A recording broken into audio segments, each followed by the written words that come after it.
I'm going to see if I can record what I'm doing here, not necessarily in sequence. I've searched through my supply of downloaded brick papers in various forms and have chosen the one here to print out onto a matte paper.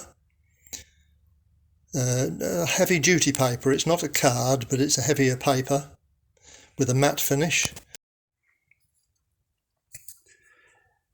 As part of the process to get the paper joins accurate, I cut this parallel to the edge of the colouring so that it's perpendicular. And when I come to cutting the brick strips at 11mm wide,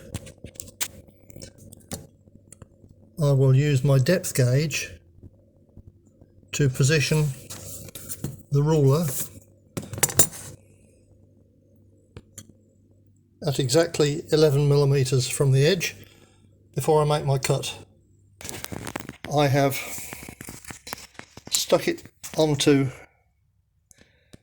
a cereal packet to give it some strength, overlapping at one side and underlapping at the other side, so that I can join them together with a small gap between the card to allow the paper to finish flush, having carefully cut the ends of the sheet perpendicular. So I've cut out some small sections of card there, which I'm using to join the card, which hopefully will give it enough strength to use as platform edging. I shall apply some crayon to, the end of the brick paper, and then apply some glue to the end of the card that protrudes beyond the paper. That hides the white edge of the paper. Doesn't perhaps match the colour of the bricks, but at least it hides the white. And I have, where's the join? Where's the join? There's the join. Joined it with the edge of the paper flush, hopefully to hide the join, and the card with still a small gap in it that I can now finish off with my small piece of card. In an effort to stop the glue stick going all over, I place a little piece of newspaper underneath the card as I'm applying the Pritt stick, and even so some of the excess stuff tends to squeeze out and get on the edge of my ruler as I press it up against to make sure I get a straight edge. However, we do what we can. The Pritt stick works very well. I have used it over and over again for sticking card and paper and not had any problems whatsoever. It stays liquid long enough to move it slightly if you need to realign something, and goes off very quickly without disrupting the fabric of the paper and making it soggy.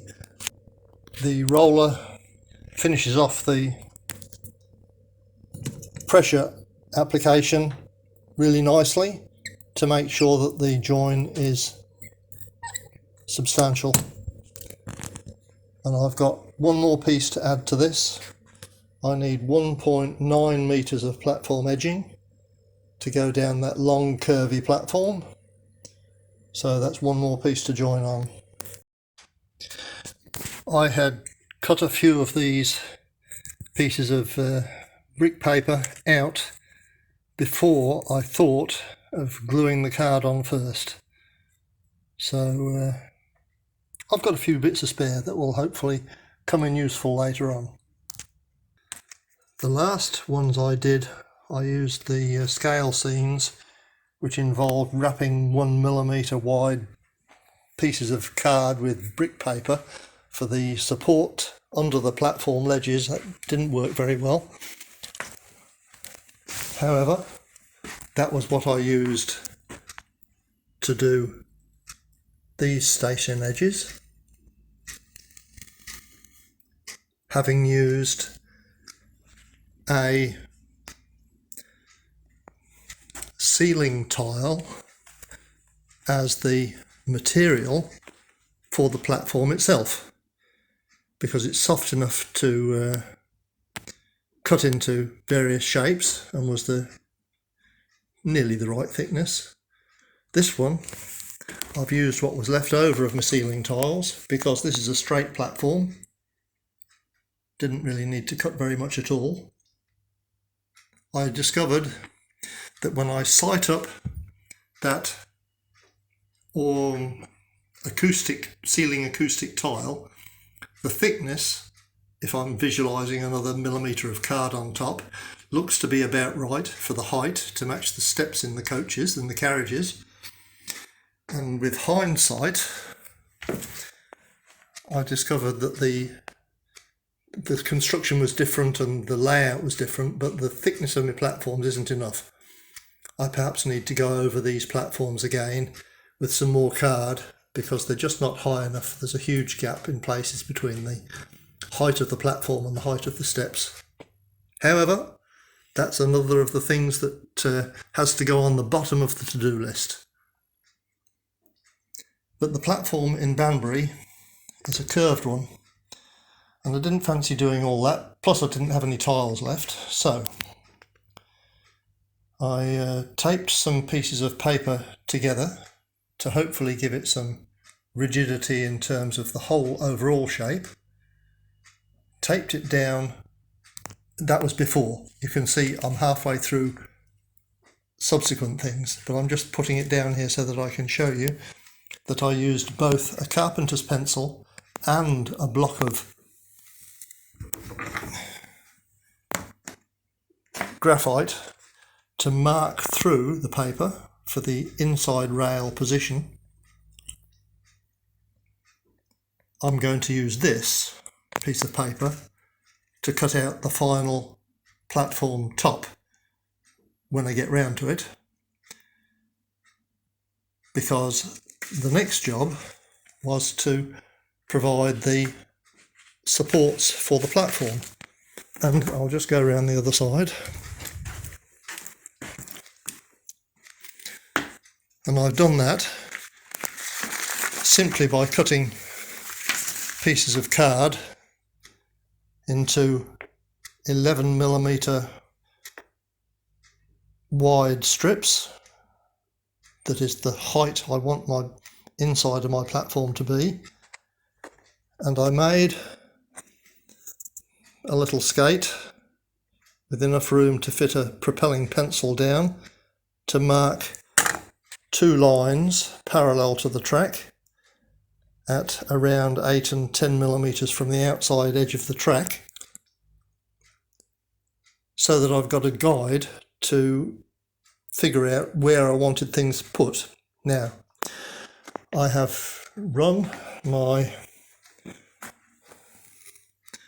Mark III coach, which is the longest of the coaches I use here, around the curves using a vernier caliper to place a foot ruler perpendicular to the track, so that I could check that and I've got it scribbled down here somewhere, at 8mm from the outside edge of the track. That was as close as I wanted the platform edge to come. And further round here, I've got some other numbers that go through 7 and 6 on the straight sections. Now that is where the edge of the platform needs to be. So I use these marks as a guide to position the little rectangles of card as supports at that dimension plus 2mm.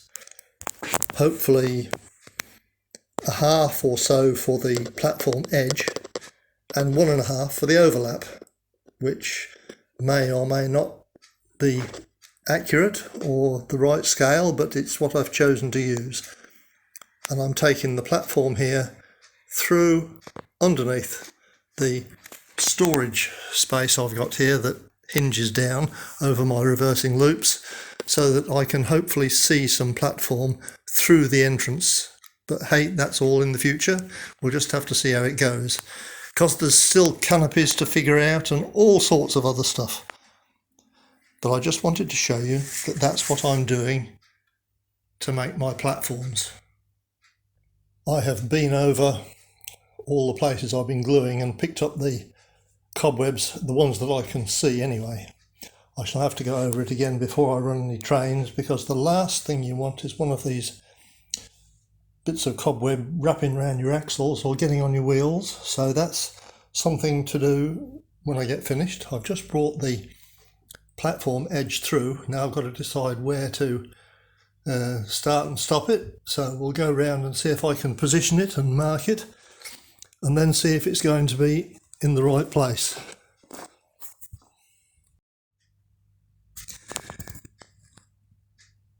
Oh, that's very pleasing. Seems to be about right. Seems to be quite smooth.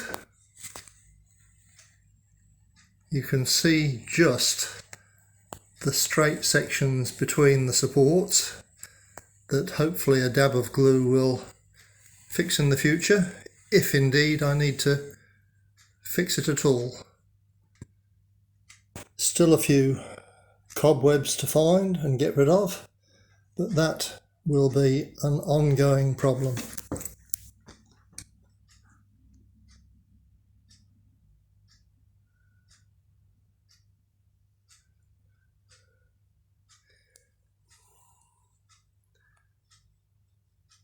Yes, that's about as low as an angle as we'll get for looking into the station.